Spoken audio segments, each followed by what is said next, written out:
Srdjan Stefanovic, is-Serb ta' 38 sena li fil-lejl ta' bejn il-ħadd u t-tnejn li għadda ġie arrestat f'dar fl-Imsida minħabba li kien armat b'armi tan-nar u skieken inżamm arrestat.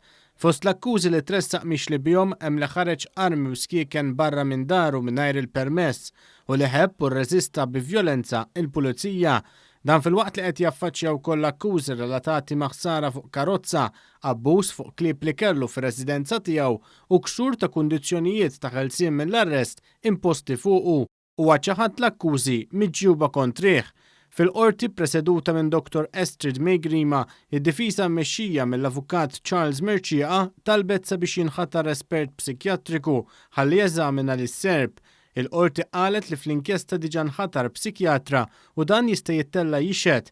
Qalet li espert psikjatriku tkun spiża għal xejn la darba diġà hemm psikjatra appuntat. Id-difiża stqarret li ser tkun qed tirriserva din it-talba għal stadju ieħor fil-proċeduri.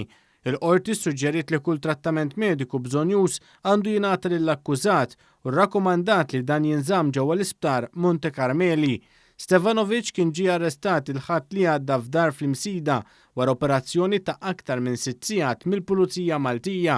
Dan wara li kien armat b'armi tan-nar u skieken u beda jgħeddet li se joqtol in-nies.